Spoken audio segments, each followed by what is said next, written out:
बच्चा आपको आर्य समाज के 10 नियम बताएगा। आप ध्यानपूर्वक सुने। इस बच्चे की उम्र लगभग 8 वर्ष है और ये बच्चा बहुत ही होशियार है। नमस्ते जी। नमस्ते। मैं आपके सामने आर्य समाज के 10 नियम बोलूंगा। आर्य समाज के 10 नियम।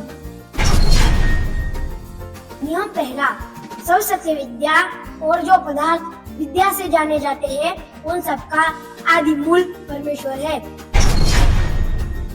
नियम दूसरा, ईश्वर सच्चिदानंद स्वरूप, निराकार, सर्वशक्तिमान, न्यायकारी, दयालु, अजन्मा, अनंत, निर्विकार, अनादि, अनुपम, सर्वाधार, सर्वेश्वर, सर्वव्यापक, सर्वांतर्यामी, अजर, अमर, अभय, नित्य, पवित्र और सृष्टि करता है, उसी की उपासना करने योग्य है। नियम तीसरा, वेद सर्वशक्ति विद्याओं का पुस्तक है। वेद का पढ़ना पढ़ाना और सुनना सुनाना सभी आर्यों का परम धर्म है।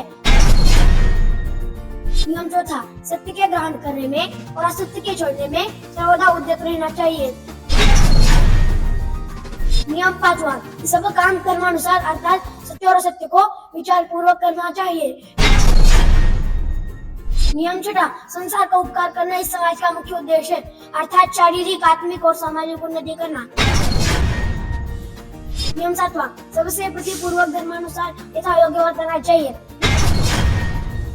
नियम आठवां, अविद्या क्रमश और विद्या की वृद्धि करनी चाहिए। नियम नौवां, प्रत्येक को अपनी उन्नति से संतुष्ट न रहना चाहिए, किंतु सबकी उन्नति में अपनी उन्नति समझनी चाहिए।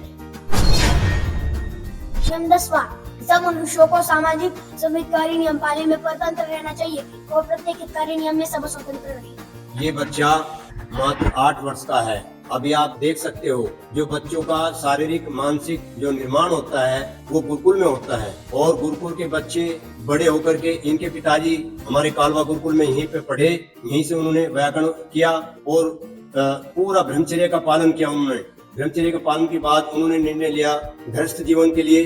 गृहस्थ जीवन उन्होंने अपनाया।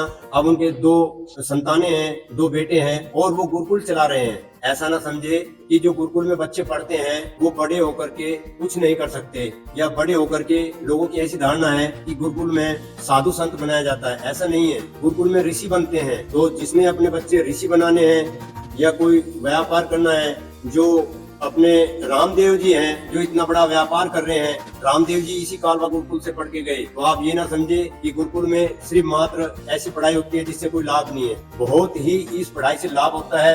बच्चों का जीवन, एक बच्चों का भविष्य इस प्रकार बन जाता है कि वो अपने जीवन में कुछ भी करना चाहे वो कर सकते हैं। तो मैं आपसे निवेदन करता हूँ कि बच्चों को ज्यादा से ज्यादा गुरुकुल में पढ़ाएं और इसका लाभ उठाएं, क्योंकि गुरुकुल में बच्चे पढ़ेंगे तो आपका परिवार बचेगा, आपका गाँव बचेगा, आपका जिला बचेगा और ये कहे कि आपका स्टेट बचेगा, आपका देश बचेगा। अगर बच्चे अच्छे होंगे तो आपका देश बचेगा। और अगर जिस देश के बच्चे कमजोर होते हैं बुद्धि से, उन देशों को आप देख सकते हो कि उनकी हालत क्या है। तो ये जो गुरुकुल की पढ़ाई है इस पे आप ध्यान दें और ज्यादा से ज्यादा अपने बच्चों को भेजें। और आप लोग इस वीडियो को देख करके ज्यादा से ज्यादा शेयर करें, जिससे कि बच्चों को भी प्रेरणा मिले और बड़ों को भी प्रेरणा मिले। आपका बहुत बहुत धन्यवाद।